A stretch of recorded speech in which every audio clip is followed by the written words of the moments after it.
नमस्कार साथियों, global test India में आपका स्वागत है। इंतजार कर रहे लाखों विद्यार्थी के लिए एक और सुनहरा मौका है। अर्थात आज हम बात करेंगे एसएससी एमटीएस रिक्वायरमेंट 2023।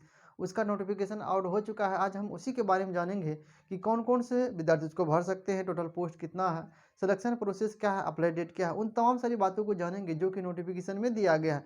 चलिए आते हैं बिना लेट के। तो एसएससी में जो है एमटीएस का भरते हैं।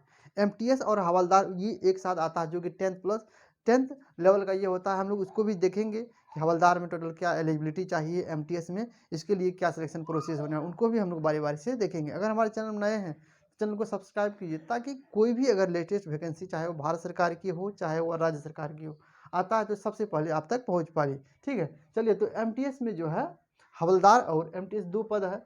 दो पदों में आया हुआ है, तो जिसमें जो है टोटल पोस्ट की संख्या वो 10,000 प्लस है। मतलब इससे पहले जो है जितना भी सीएचएसएल हुआ, सीजीएल जितना पोस्ट है, इसमें आया हुआ, तो जो भी पोस्ट दिया गया था उसमें धीरे धीरे क्या किया गया था, बढ़ा था पोस्ट। तो उम्मीद किया जा रहा है कि इसमें अभी तो वर्तमान में 10,000 पोस्ट है, उम्मीद है कि इसमें जो है बढ़ा जाएगा सीट को। ठीक है, तो जिसका अप्लाई डेट 25 जनवरी से 24 फरवरी 2023 के बीच। आप जो है 25 जनवरी से 24 फरवरी 23 तक जो आप उस फॉर्म को भर सकते हैं, जिसका एग्जाम डेट जो है अप्रैल मई 2023 को है। ठीक है, इसमें सब एसएससी में सबसे अच्छी खास बात ये होता है कि इसमें जो है डेट फिक्स किया जाता है, चाहे वो अप्लाई डेट हो चाहे वो एग्जाम डेट हो। नोटिफिकेशन कोई भी अगर नोटिफिकेशन दिया जाता है वो फिक्स डेट पर दिया जाता है। तो इसमें एग्जाम डेट भी दे दिया गया है, अप्रैल मई तक आपका एग्जाम ले लिया जाएगा। जिसका एज लिमिट, एज ऑन कहने का अर्थ ये हुआ, जो भी एज क्रिटेरिया दिए रहेगी तो उसमें जो है आपका एज जो 1/1/23 तक, मतलब 1 जनवरी 2023 तक ही आपका क्या किया जाएगा, एज को गिना जाएगा। जिसके लिए एज जो है मिनिमम है वो 18, और कुछ जो है 18 है मिनिमम, और 25 से 27 जो है कैटेगरी वाइज दिया गया है। ठीक है, मैक्सिमम कितना है, 25 से 27 है। उसके साथ रिलैक्सेशन दिया गया, अर्थात एज में छूट दिया जाता है। जैसे अगर आप एससी एसटी कैंडिडेट अगर कोई है, उसके लिए 5 वर्ष का छूट दिया जाता है। अगर ओबीसी कैंडिडेट हैं उसके लिए 3 वर्ष का छूट दिया जाता है। तो आप जोड़ सकते हैं, 27 अगर कोई है तो 3 वर्ष जोड़ दीजिए ओबीसी में, तो 30 वर्ष तक। अगर आप एससी एसटी से आते हैं तो 32 वर्ष तक आप इस फॉर्म को भर सकते हैं। जिसके लिए एलिजिबिलिटी जो है, अर्थात आपकी शैक्षणिक योग्यता, जिसमें मात्र 10th पास, अगर आप किसी भी बोर्ड से, चाहे वह सीबीएसई हो चाहे बीएसई ईबीसी हो, कोई भी बोर्ड से अगर आप हैं तो 10th पास अगर किए हुए तो आप इसको भर सकते हैं। ठीक है, तो 10th पास तक ही ये है। जिसका सिलेक्शन प्रोसेस, सबसे बड़ी बात होता है विद्यार्थी के मन में आखिर इसका सिलेक्शन किस प्रकार से किया जाता है। सबसे पहले एग्जाम होगा, या कुछ किसी में जो है पीटी भी होता है, अर्थात फिजिकल फिटनेस टेस्ट भी होता है। उसको हम सबसे पहले जो आपका सीबीटी होगा। ठीक है, कोई भी अगर 2 पोस्ट है, हवलदार और एमटीएस 2 पोस्ट है, इसमें जो सबसे पहले सभी के लिए अगर बोले, सबसे पहले आपका एग्जाम होगा सीबीटी, अर्थात कंप्यूटर बेस्ड टेस्ट एग्जाम होगा। उसके बाद डिस्क्रिप्टिव होगा। डिस्क्रिप्टिव सभी के लिए नहीं होता है, कुछ ही पद से अगर आप एमटीएस पद लेते हैं तो ही उसको, हम लोग भी उसको बाद में देखेंगे कि किस पद के लिए फिजिकल चाहिए, किसी के लिए नहीं भी चाहिए, तो हम लोग देखेंगे। तो सबसे पहले आपका रिटेन होगा जो कि सीबीटी हो, उसके डिस्क्रिप्टिव, उसके बाद पीएसटी और पीटी होगा, जिसे ये जो है मुख्य रूप से हवलदार। उसके बाद डीबी डॉक्यूमेंट वेरिफिकेशन, और लास्ट में आपका मेडिकल होगा। तो इन 5 चरणों से क्या होगा, आपका सिलेक्शन प्रोसेस गुजरने वाला है। ठीक है, अब सबसे बड़ी बात विद्यार्थी के मन में होता है कि आखिर रिटर्न जो पूछा जाएगा 100 क्वेश्चन किस किस सेक्टर से ये क्वेश्चन पूछा जाएगा। तो सबसे पहले एग्जाम जो आपका होगा, तो 100 क्वेश्चन का एग्जाम होगा, जिसमें 100 मार्क्स आपका दिया जाएगा, और इसके लिए आपको 90 मिनट का समय दिया जाएगा। और इसका नेगेटिव 0.25, मतलब अगर आप 4 गलती करते हैं तो आपका मेन मार्क्स से जो है 1 नंबर घट जाएगा। और जिस जो क्वेश्चन जो पूछा जाएगा वो ये 100 क्वेश्चन जो है वो 4 सेक्टर से मुख्य रूप से क्वेश्चन पूछा, जिसमें जनरल इंग्लिश से क्वेश्चन 25 रहेगा, और रीजनिंग से 25 क्वेश्चन, मैथ से 25 क्वेश्चन, और जनरल अवेयरनेस से 25 क्वेश्चन। उस प्रकार से टोटल क्वेश्चन की संख्या कितना होगा, 100 क्वेश्चन हुआ, 100 मार्क्स होता, और 90 मिनट का समय दिया जाएगा। ये क्या होगा, कंप्यूटर बेस्ड, अर्थात कंप्यूटर में आपका एग्जाम लिया जाएगा। ठीक है, तो उम्मीद करते हैं यहाँ तक आप समझ गए। अगर हमारे चैनल नए हैं, चैनल को सब्सक्राइब और लाइक जरूर कीजिए। उसके बाद हम लोग जानते हैं कि ये तो हम लोग क्या देख लिए हैं, ये रिटर्न देख लिए। उसके बाद क्या होता है, कुछ पदों के लिए, एमटीएस पदों के लिए डिस्क्रिप्टिव होता है।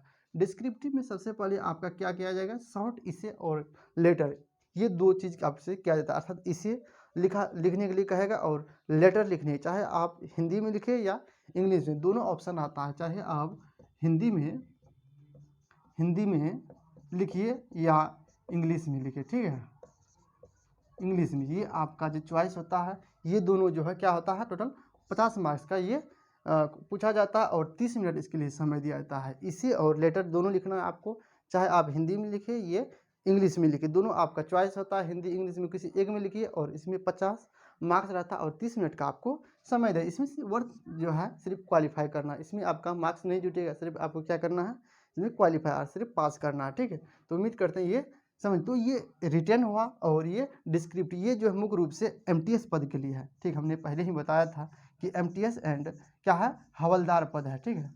और अब हम जानते हैं पीईटी अर्थात फिजिकल एलिजिबिलिटी टेस्ट जो है ये हवलदार पोस्ट के लिए है, ठीक है। तो इसके लिए पीटी जो है क्या है, सबसे पहले वॉकिंग होता है, मतलब वॉक में टहलना। इसमें रनिंग तो होता नहीं, एक प्रकार से क्या होता है, धीरे धीरे चलना होता है। जिसमें मेल के लिए अगर कैंडिडेट हैं 1.16 अर्थात 1600 मीटर की जो है दूरी को डिस्टेंस तय करना है वो 15 मिनट में। तो इसमें दौड़ना नहीं है, वो धीरे धीरे चल के 1600 मीटर जो है मात्र आपको 15 मिनट में कंप्लीट करना है। ये मेल के लिए। अगर फीमेल कैंडिडेट है तो 1 किलोमीटर का डिस्टेंस जो है 20 मिनट में आपको कंप्लीट करना है, ठीक है। उसके बाद साइकिलिंग, ये साइकिलिंग तो नॉर्मल है, लगभग विद्यार्थी ये साइकिलिंग तो चलाना चाहता है। साइकिल आपको चलाना है, ठीक है, जो कि अगर मेल कैंडिडेट तो 80 किलोमीटर है, ठीक है, वो 30 मिनट में आपको कंप्लीट करना, सॉरी 8 किलोमीटर ही होगा, ठीक है। तो 8 किलोमीटर जो है आपको 30 मिनट में कंप्लीट करना होगा। अगर फीमेल कैंडिडेट हैं तो 3 किलोमीटर मात्र है, जिसके लिए 25 मिनट का आपको समय दिया जाएगा। ये किसके लिए था, फीमेल के लिए, मेल के लिए। उसके बाद हाइट, इसमें हाइट नॉर्मल है जो कि 157.5 सेंटीमीटर मेल कैंडिडेट के लिए और फीमेल कैंडिडेट के लिए 152 सेंटीमीटर सभी के लिए है। चेस्ट की अगर बात करें तो फीमेल में कितना है, सॉरी मेल में 76 से 81, मतलब आपका मिनिमम जो है 76 होना चाहिए। आपको 5 सेंटीमीटर इसमें फुलाना होगा और 81 करना होगा, ठीक। अगर आप 77 है तो आप जोड़ सकते हैं, 5 जोड़ करके 82 कर सकते हैं। इसमें फुलाना भी होता है, ठीक है। तो चेस्ट है और फीमेल में जो है चेस्ट नहीं नापा जाता है। और वेट की अगर बात करें तो मेल में वेट नहीं लिया जाता और फीमेल में मिनिमम जो आपका कितना होना चाहिए वो 48 केजी होना चाहिए, ठीक है। तो ये क्या हुआ हम लोग का पीटी हुआ। और डिस्क्रिप्टिव तो सबसे पहले यह कन्फ्यूजन विद्यार्थी के मन में होता है, दो पद है एमटीएस और हवलदार। तो एमटीएस के लिए मात्र जो है आपको रिटेन होगा और उसके बाद डिस्क्रिप्टिव होगा। तो डिस्क्रिप्टिव और रिटेन तो देख लिए। अगर हवलदार पद के लिए अगर आप चुनते हैं तो आपको इसमें जो है पीटी देना होगा, अर्थात फिजिकल फिटनेस टेस्ट आपको करना होगा, ठीक है। तो ये उम्मीद करते हैं यहाँ तक आप समझ। उसके बाद कि जॉब प्रोफाइल क्या होता है और सैलरी जो इसमें बहुत अच्छा खासा है।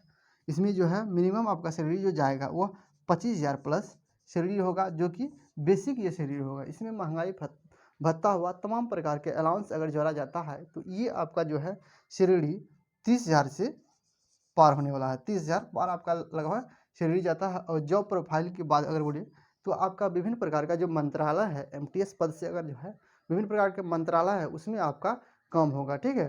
तो हवलदार है तो हवलदार मतलब होगा क्या, गार्ड के रूप में आपको काम करना होगा। और एमटीएस पद जो है मंत्रालय में ही आपको काम करवाया जाएगा, ठीक। 10th लेवल में ये है, ठीक है। तो उम्मीद करते हैं यहाँ तक आप समझ गए होंगे। अगर इसमें किसी भी प्रकार का अगर आपको दिक्कत है तो कमेंट बॉक्स खुला हुआ तो कमेंट कर सकते हैं। जितना हो सकेगा हम इससे संबंधित आपको रिप्लाई देंगे कि किस प्रकार से फॉर्म फिलअप किया जा सके और इसका सिलेक्शन प्रोसेस किस प्रकार से और अच्छी तरह से लिया जा सके, ठीक। अगर हमारे चैनल में नए हैं, चैनल को सब्सक्राइब कीजिए ताकि कोई भी अगर लेटेस्ट वैकेंसी, चाहे वो भारत सरकार की हो चाहे वो राज्य सरकार की हो, सबसे पहले आप तक पहुँच पाए, ठीक है।